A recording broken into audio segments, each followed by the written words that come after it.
so many. I know there's so many keys to a big fight like this, but do you feel like one of the biggest keys is your counter punching and your vision in the exchanges? I think everything is a key point in the fight. You know, you got my jab, you got my movement, you got my counter punching ability, you got just my brain, the way I think, just all around. Could it be a little similar to the fight we just saw, Taylor and T.O.? You know, Spence being Taylor, natural, bigger guy, better jab, but T.O. more creative, taking advantage of his in-between shots. No, I think I can't really compare Errol to Josh Taylor. I think it's two different styles, you know, so I wouldn't use that as a blueprint. But is there a parallel in that the more creative fighter won, and that'll be the case in this fight? Or? Yeah, I feel as if Errol will make more adjustments along the way, and he wouldn't just fight the same fight the whole fight. I expect him to be, you know, making adjustments along the way, and he's a great professional.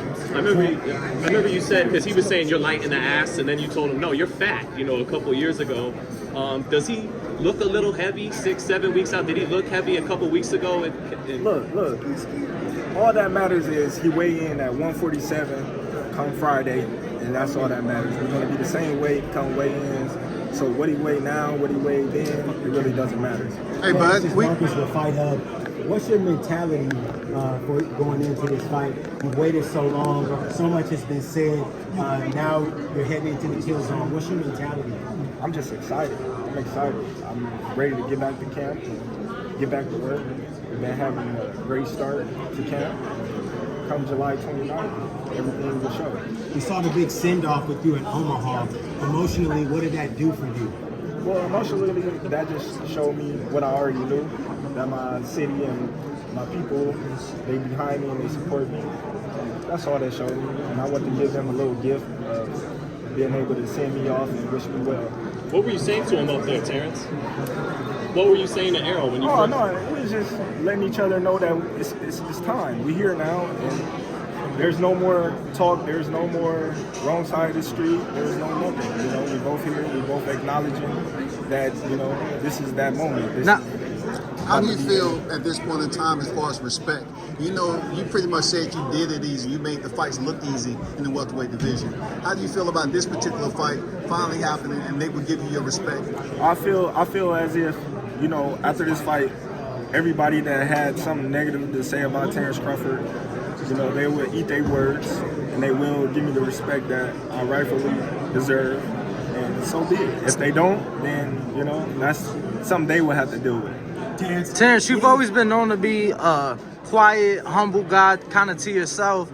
But for this one, obviously seeing all the bright lights, seeing all the media, and just the different things that weren't there for all the previous fights, how special of a moment is it to see you at the biggest stage of the sport? Oh, I feel as if I was made for this moment. You know, sometimes I just really didn't have too much to say because those wasn't the actual fights that I really was gearing towards. I've been calling these guys out since 2018. I came in the division, went straight to the title. I didn't have any tune-ups. I didn't want any easy fights. I wanted all the top name fighters in the welterweight division. And so rightfully so, I got Jeff Horn in my first fight coming off a victory against Manny Pacquiao. If Manny Pacquiao would have been victorious, it would have been Terrence Crawford versus Manny Pacquiao. So, you know, I'll fight anybody that's put in front of me. You say you reached out to, you know, Errol Spence. What brought that moment when you said you was the one that called Errol Spence? Were you talking with your team? Did you feel it was the right moment, being what happened off the 22 negotiations? No, I just text him. You know, I think it was January 1st or January 2nd. And I just let him know, like, hey, what's up? Let's fight. You know, you don't have no fight, I don't have no fight. Let's get it done. And let's stop playing around. Let's stop, you know, putting everybody in faulting everybody. You know, talk to Al, talk to this person, talk to that person. I'm coming to you man to man. They work for you. You talk to them, I talk to my people, and let's come together and see what we can do to make this fight happen. You handling yourself in between fights, staying disciplined. You always put your training videos out. Do you think that will play a primary role when you and Errol Spence, you know, fight July 29th? Who knows? You know, we don't know what Errol Spence Jr. is doing when the cameras is not on him. I'm not the type of guy that always put the cameras on me or show what I'm doing all the time. So he could be playing possum. I don't, you know, put it past nobody.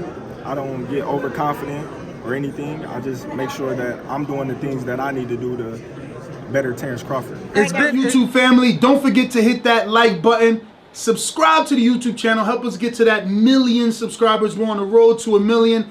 And obviously, we have other great content on our Patreon channel. So since this video is over, head on over to our Patreon and check out all the exclusive content or right here on our YouTube members.